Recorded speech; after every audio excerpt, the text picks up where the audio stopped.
Welcome. I am delighted to be able to welcome you here today to this absolutely wonderful place. The perfect setting, don't you think, for a reading of Matthew Arnold's Dover Beach, wouldn't you say? Matthew Arnold's poem emerged from the Victorian age. It was an era full of changes.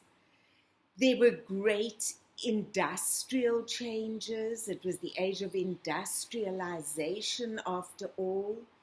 There were changes in terms of ideologies with Darwinism and Marxism. And as a result, many people felt a great sense of fear, a sense of insecurity, and above all, a sense of loss, as if they had lost something really precious. It was an age in which machines were first invented, and there was great optimism and great excitement about this. But on the other hand, there was an element of dehumanization, and many people felt as if they were just cogs in a machine. It was therefore a very paradoxical age, wasn't it? What could this poem mean to us today?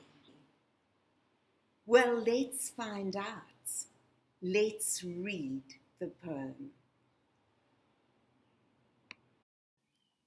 Dover Beach by Matthew Arnold. The sea is calm tonight. The tide is full. The moon lies fair upon the straits. On the French coast, the light gleams and is gone. The cliffs of England stand glimmering and vast out in the tranquil bay. Come to the window, sweet is the night air. Only from the long line of spray, where the sea meets the moon-blanched land, listen. You hear the grating roar of pebbles, which the waves draw back and fling at their return up the high strand, begin and cease, and then again begin with tremulous cadence slow, and bring the eternal note of sadness in. Sophocles long ago heard it on the Aegean, and it brought into his mind the turbid ebb and flow of human misery. We find also in the sound a thought, hearing it by this distant northern sea. The sea of faith was once too at the full and round earth's shore, lay like the folds of a bright girdle furled. But now I only hear its melancholy long withdrawing roar, retreating to the breath of the night wind down the vast edges drear, and naked shingles of the world. Ah, love, let us be true to one another, for the world, which seems to lie before us like a land of dreams, so various, so beautiful, so new, hath really neither joy, nor love, nor light, nor certitude, nor peace, nor help for pain. And we are here, as on a darkling plain, swept with confused alarms of struggle and flight, where ignorant armies clash by night. Welcome back.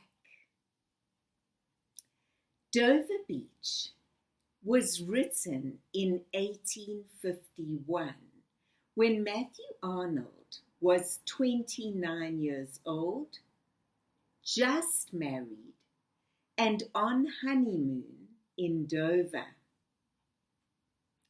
The poem was only published 16 years later. The first 5 lines depict a beautiful and tranquil scene, even romanticized.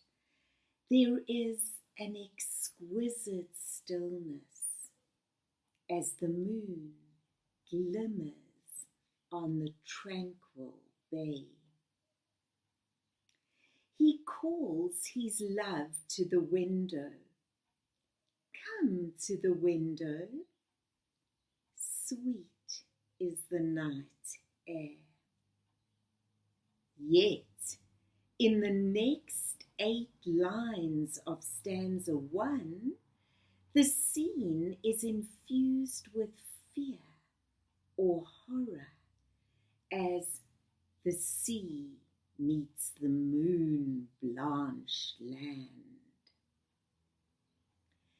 The beauty and harmony of the opening lines seem a mere illusion, as the persona's injunction to listen, the grating roar of pebbles, create a cacophony which is grating and rasping as the waves draw back and fling at their return up the high strand, begin and cease, and then again begin, mimicking the rhythm of the waves.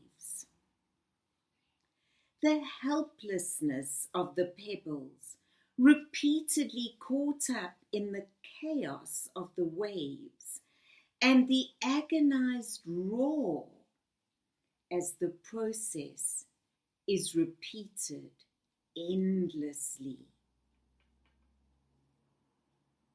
destroys the initial harmony and changes the mood of the poem to usher in with tremulous cadence slow and bring the eternal note of sadness in. Where the first 5 lines appeal to our sense of sight, the following 8 appeal acutely to our sense of sound.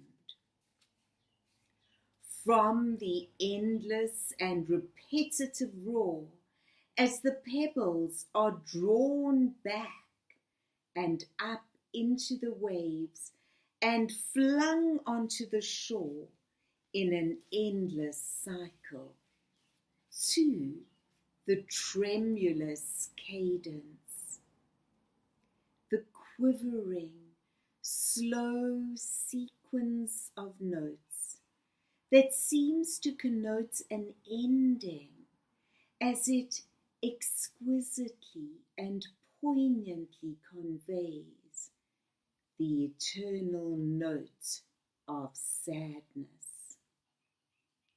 The perpetual sound that is an inescapable part of our human experience.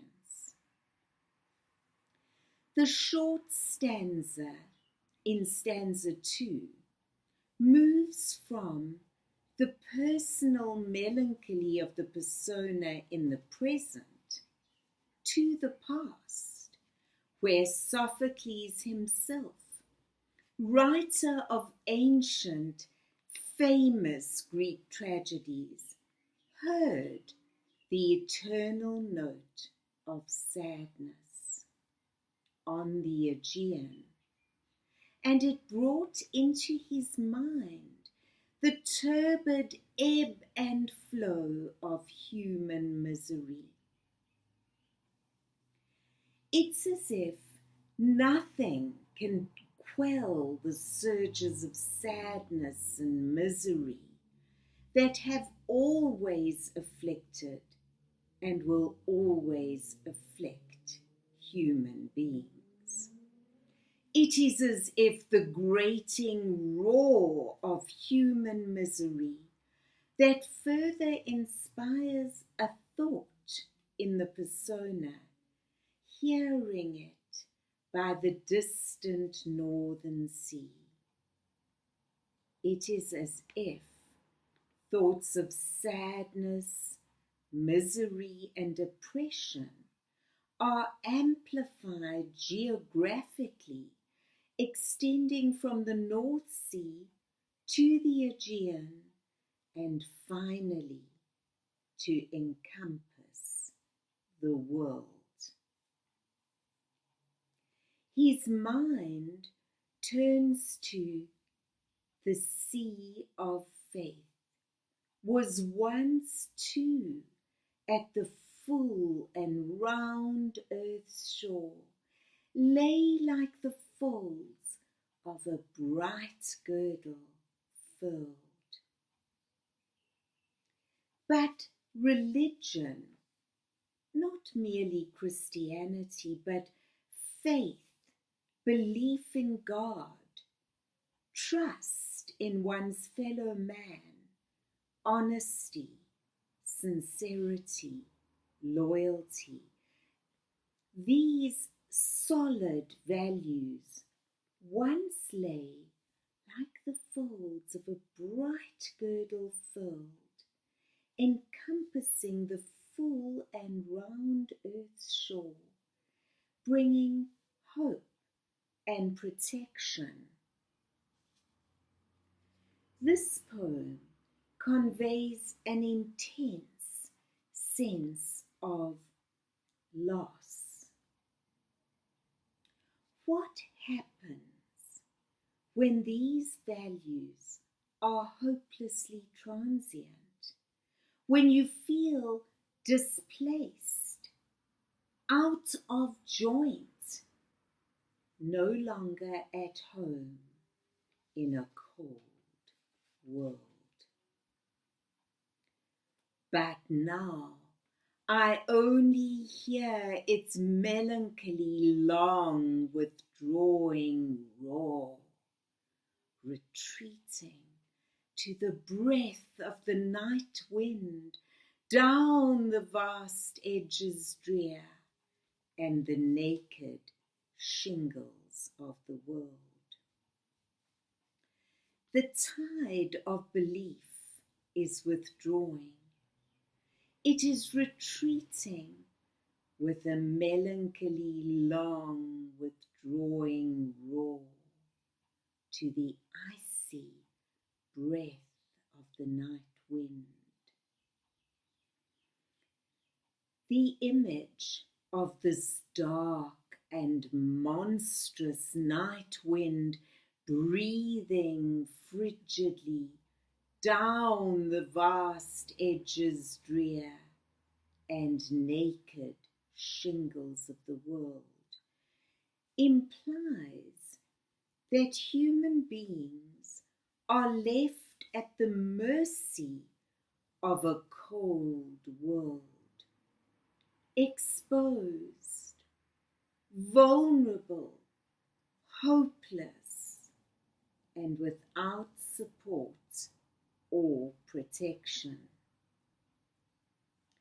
In stanza 4, the poet moves from the past, which is lost, to a present which is full of trepidation. Yet the poem is held together with poignant and exquisite lyricism. The persona turns back to his beloved. Ah, love, let us be true to one another, for the world, which seems to lie before us like a land of dreams, so various, so beautiful, so new, hath really neither joy, nor love, nor light, nor certitude, nor peace, nor help for pain. For Arnold, the utopian vision, the promise of dream that the world seems to hold, is an illusion that dissolves away to reveal the harsh reality.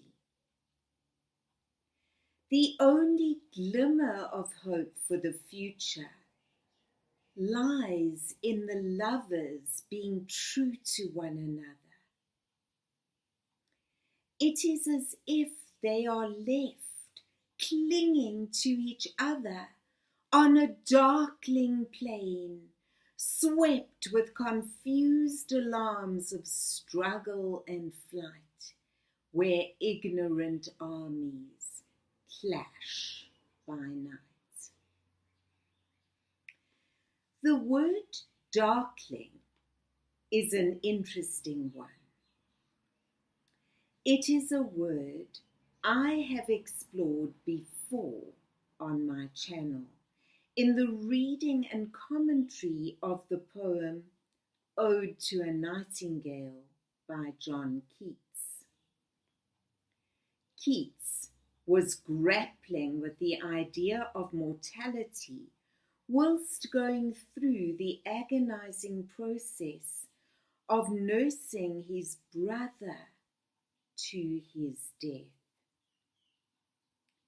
Keats is lost in dark thoughts.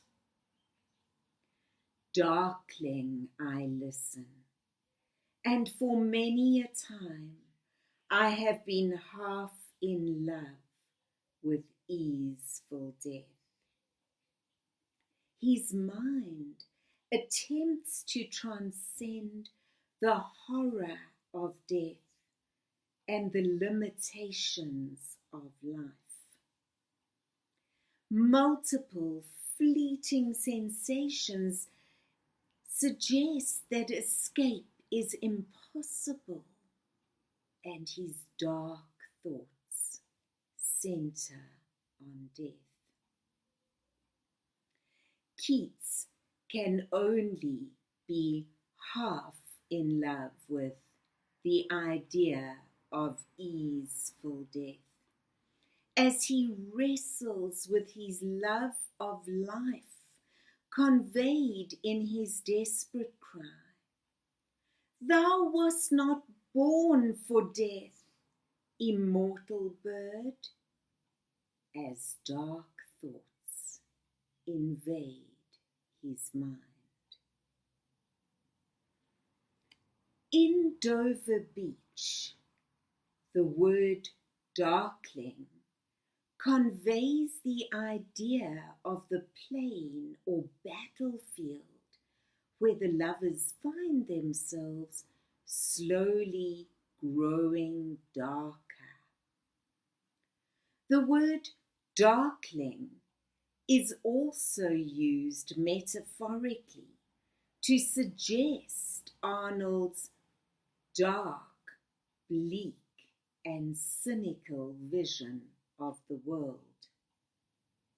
The image of the ignorant armies clashing by night imaginatively develops the image of waves breaking and drawing back in noisy confusion in stanza 1.